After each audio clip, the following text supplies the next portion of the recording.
This essay was written by Mario V. Melendez on September 18, 2018, entitled, "We Will Never Forgive Obama and Hillary." Here goes. We refuse to be Democrats for a reason unique to us as Filipinos by blood and birth. While we're fully assimilated and will always be loyal subjects to our cherished adopted country, we obviously have an unbreakable sentimental bond with our beloved country of birth. For the last 2 centuries, our proud race has fought a succession of foreign conquerors, including America, to gain our independence, sovereignty, and right to self-determination. We thought that's all behind us now, till Obama and Hillary came along. First, some history. Spain, America, and Japan, in that order, conquered the Philippines. But despite what most Democrats say, it's only America that did it without imperialist design. Our country, along with Cuba, Puerto Rico, and Guam, was only an unintended spoil of war. The Philippines and Cuba have parallel histories. Spain discovered Cuba in 1492 and the Philippines in 1521, then followed centuries of colonization. And just as the Cubans revolted for independence in 1895, so did too the Filipinos the very next year. Even before the Cuban Revolution, there were already American expatriates involved in the sugar industry living in Cuba, a Caribbean island just 90 miles from the US. Even then, there were already fake news galore in the press, anti-Spain demagoguery that exaggerated or invented the dangers against the expatriates caught in the revolution. The American press' real goal was to force their government to militarily intervene and liberate the Cubans from their colonial masters. Not a bad goal. American public opinion, shaped by sensational newspaper headlines about human suffering under Spanish conquerors, was also on the side of American military intervention. President William McKinley responded to public clamour by dispatching the USS Maine to Havana Harbor, but only as a contingency in case American expatriates caught in the revolution needed to flee.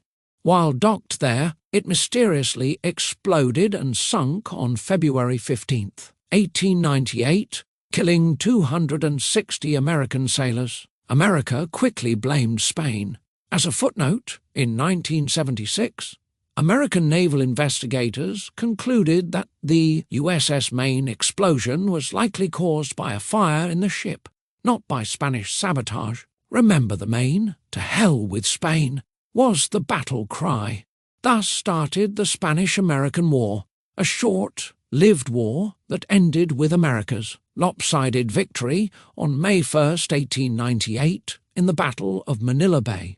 That day in Manila, historians say, America debuted as a world superpower, just 122 years from her birth. In 1776, decisively defeating Spain and ending the almost 400-year-old invincible Spanish Empire. Consequently, Spain was forced to cede to America the Philippines for the bargain price of $20 million. That's equivalent to a paltry $600 million today, with Guam and Puerto Rico thrown in for free under the Treaty of Paris of 1898. All 3 territories were actually spoils of war, but unlike other spoils of war, they were unintended by the victor. In fact, having none of the imperialistic impulses of Spain, England, France, and other European imperial powers, America immediately handed Cuba her independence. Directly from Spain in 1902, gave the Philippines her independence in 1946, and Puerto Rico herself to rule in 1950. Strictly speaking, those are not the acts of an imperialist. Power. Then, 6 years after ending an ancient European empire, America surpassed another, the mighty British Empire, by saving Europe and Asia from totalitarianism in World War II. So, just 169 years from her birth in 1776, America became the world's lone superpower. It remained so until the rise of the USSR. Then, under President Ronald Reagan, America did it again by winning the Cold War in 1991 and ending that short-lived communist empire which existed only for 70 years. America was once again in the enviable position of being the world's lone superpower, until a sleeping giant in Asia awoke. While Americans were happy in that position, curiously it saddened President Clinton's State Secretary, Madeleine Albright, a typical Democrat who didn't have faith in America as a lone world superpower. Distrust of their own country simply runs deep in some Americans, and they're mostly Democrats, one of whom would even become president, to the particular detriment of the Philippines. So when China awoke to challenge America in her superpower position, that must have allayed many a Democrat's fears. Go figure. Vice President Dick Cheney and daughter Liz said it best in their book, Exceptional. America has been an unmatched force for freedom, peace, and security around the globe since World War II. And like other countries, the Philippines and her Southeast Asian neighbours have been primary beneficiaries of that unmatched force, especially in recent years, given their proximity to a restive China on the ascendancy. Whether the likes of Secretary Albright like to admit it or not, the key to world stability has always been America, projecting overtly her military supremacy and leadership for all challengers to take notice and stand down.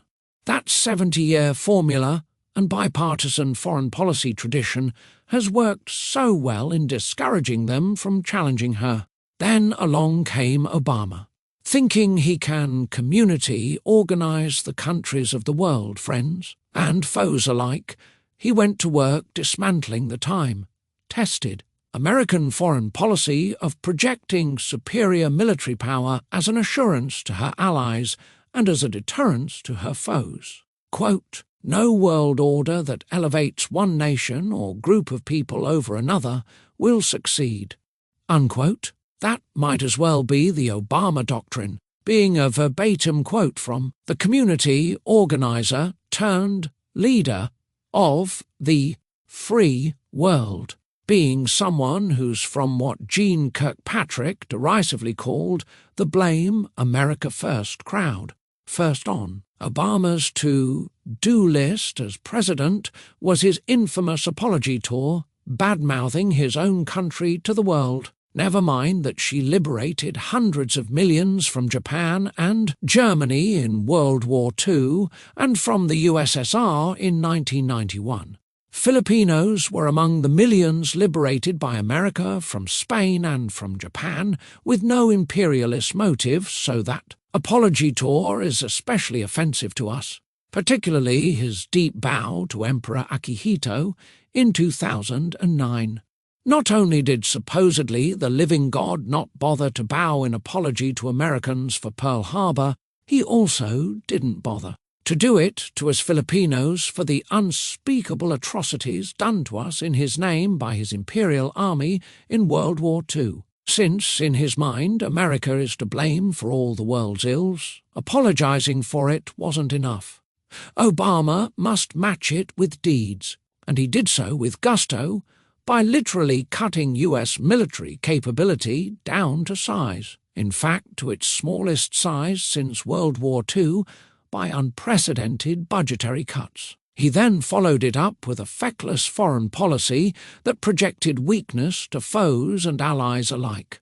These undermined the time-tested formula that has kept America's challengers at bay for 70 years. His naive and reckless foreign policy gamble made Ambassador John Bolton declare that the greatest threat to America's national security is Barack Obama. What Bolton failed to say was that Obama was also the greatest national security threat to countries in Southeast Asia, including the Philippines vis-à-vis China. Since his feckless foreign policy menu of lead from behind, strategic patience, pivot to Asia, and failed red line in Syria only telegraphed weakness to America's foes, the Chinese government was emboldened to publicly boast, quote, "China is a big country and other countries are small countries, and that's just a fact," unquote. That big country then went on to bully those small countries with what they call the 9-dash line, a bogus claim of ownership of virtually the whole South China Sea, 90% of it, including territories belonging to those small countries like the Philippines. In the jungle as well as in geopolitics, weakness is provocative. That's why America's foreign policy since World War II has always been to project power. Not under Obama, the community organizer and college professor who likes lecturing that the arc of history bends toward justice. Quote, unquote. China smelled weakness and quickly pounced. Overnight, that bully grabbed and occupied resources-rich territories belonging to the Philippines in the South China Sea, or, as President Noynoy Aquino recently renamed it, the West Philippine Sea, if only to make a point to China. It was futile, said his successor, President Rodrigo Duterte. Quote, "If America cared, it would have sent aircraft carriers and missile frigates. The moment China started reclaiming land in contested territory," unquote, Obama did nothing of the sort. He was too distracted with imaginary foes like climate change and imaginary solutions to world peace like the Iran nuke deal. The Philippines complained with the Permanent Court of Arbitration in The Hague. In 2016, that court issued a 500-page unanimous ruling that China's 9-dash line claim is bogus and ordered China to vacate those territories. It didn't. After that court decision, Obama could have sent the Navy into Filipino territorial waters claimed by China in the South China Sea after the court ruling that those waters were Filipino. Instead, he acted as if international law would implement itself. It never works that way. It requires a great power to defend it. That's from the globalist online publication Foreign Policy, not exactly anti-Obama nor anti-Hillary. Remember Obama's favourite quote about the arc of history?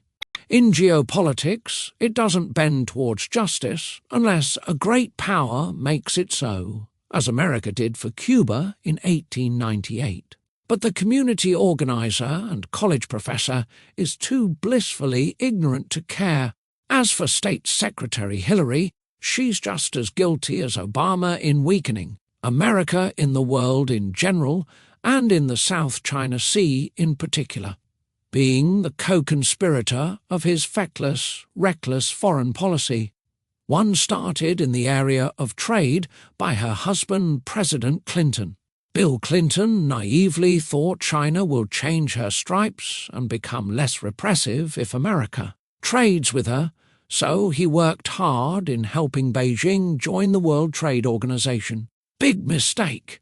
Not only did China's record on human rights worsen since, it was thereby set on a path to becoming the economic and military superpower and geopolitical bully the world fears today, decimating American factory towns and jobs in the process. As if that's not enough from these conjugal agents of China literally in the most powerful positions in Washington, and this is the most egregious part. It's now being revealed that all along China has been reading in real-time all of Hillary's highly confidential emails as State Secretary. No wonder the Chinese knew with extreme precision where, when, and how to strike at the territories of those small countries in the South China Sea for maximum success. Now we know that our adopted country as Filipino-Americans and our old one never stood a chance against China with Obama and Hillary in charge. Since coming into office, President Donald Trump pushed China back as much as he still could in the South China Sea, while he, with his superb negotiating skills, is heaven sent to the Philippines and her neighbours at this crucial juncture. it will be almost impossible for him to still undo the damage already done by those three geopolitics, ignoramuses, Clinton, Obama and Hillary. Our proud race is a grateful heir to the rich Western civilization, the greatest in history, thanks to Spain and America, and we want to remain to be so, despite its geographic proximity to us, the Chinese culture, which sacrificed 65 million of her own children on the blood-drenched altar of communism, is totally alien to us, and we don't want any part of it. In 1947, President Harry Truman said, quote, "The free peoples of the world look to us for support in maintaining their freedoms. If we falter in our leadership, we may endanger the peace of the world, and we shall surely endanger the welfare of this nation." Unquote. That's exactly what happened under Obama and Hillary. As a consequence, the Philippines might have to fight another foreign conqueror and imperial power like we've done 3 times before. And we Filipino-Americans will never, ever forgive them for putting our country of birth in that perilous position again. Never! That's the end of the essay of Mario V. Melendez on Obama and Hillary, written on September 18, 2018. It's just one installment in a series of long-form posts on his Facebook page, entitled Why We Filipino-Americans Refuse to be Democrat, or WW Fart Be Dems. For short, a growing compilation of distinct reasons, 35 so far, why they should stay as far away as possible from the Democrat Party. To access it, please scan the QR code on screen.